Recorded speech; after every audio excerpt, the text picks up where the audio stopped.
हरिओम प्रिय दर्शकों, यदि आपकी कुंभ राशि या कुंभ लग्न है तो ये वीडियो आपके लिए। और इस वीडियो में हम जानने वाले हैं कि 2 मई से लेकर 25 मई के बीच में कुछ कामों में रुकावटें आ सकती हैं, डिले हो सकता है। तो इन कामों को हमें जानना समझना इस वीडियो में, जिससे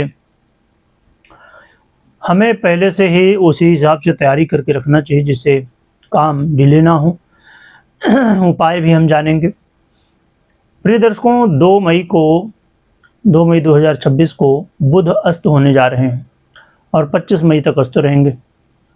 बुध जब तक अस्त रहेंगे तब तक कामों में डिले होगा, क्योंकि आप जानते ही हैं कि बुध वाणी के, बुद्धि के, व्यापार के, चाहे वो शेयर मार्केट हो या एजुकेशन की बात करें आप, या आप सेल्स एंड मार्केटिंग में हैं, या और भी ऐसे बहुत सारे काम जो भी बौद्धिक कार्य हैं, तो ऐसे कामों में, या आप किसी भी सेक्टर में, किसी भी क्षेत्र विषय में आप श्रेष्ठ पद में हैं, तो भी आपके लिए ये बहुत इम्पोर्टेंट है। क्योंकि जब आप श्रेष्ठ पद में होते हैं तो स्वाभाविक रूप से जिम्मेदारियां बहुत होती हैं और बुध जैसे ग्रह का सहयोग मिलना बहुत ज़रूरी होता है।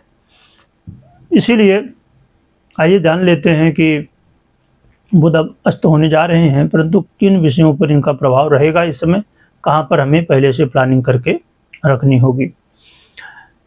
यदि आप कोई इंटरव्यू देना चाह रहे हैं इस समय 2 मई से 25 मई के बीच में, इंटरव्यू के लिए आपकी डेट फिक्स है, तो इसके लिए तैयारी आपको बहुत अच्छी करके रखनी होगी। और हो सकता है कि ये इंटरव्यू जो डेट आपको मिली थी उस डेट पे ना हो के आगे खिंच सकता है, या तो इंटरव्यू हो गया तो उसका जो आपको रिजल्ट मिलना है, रिस्पांस मिलना है, उसे मिलने में समय लग सकता है। तो आपको उसी हिसाब से तैयारी अपनी करके रखनी होगी।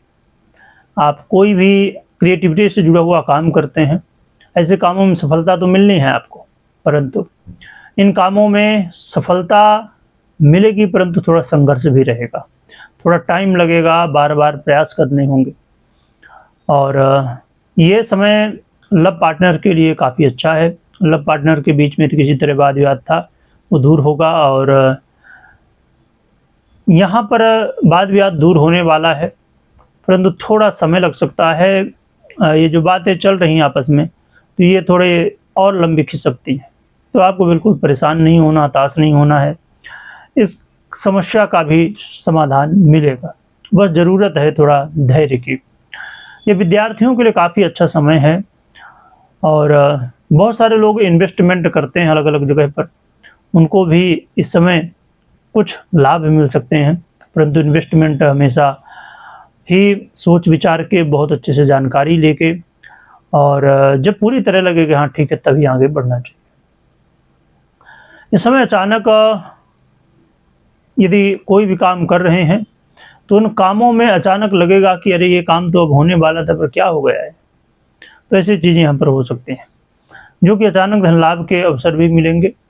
और यदि आप रिसर्च वर्क कर रहे हैं तो यहाँ पर आपको अपनी जो स्पीड है उसे बढ़ाना होगा, या तो फिर कुछ समय रुकना होगा। रिसर्च वर्क पूरा होते होते उसमें कुछ और चीज़ें निकल के आएंगी और फिर और समय लग सकता है। इंश्योरेंस की बात करें या फिर टैक्स की बात करें, तो ऐसे में यहाँ पर थोड़ा सा ध्यान रखने की आवश्यकता होगी। जो लोगों को इंश्योरेंस मिलना था तो आपको डिले देखने को मिलेगा इस समय। इंश्योरेंस मिलने के लिए समय लग सकता है। और टैक्स सेविंग के लिए यदि आप कोशिश कर रहे थे तो इसमें सावधानी बरतिए, क्योंकि कई बार यहाँ दिक्कतें आ सकती हैं। ये कुछ प्रभाव रहेंगे बुध अस्त गोचर काल के।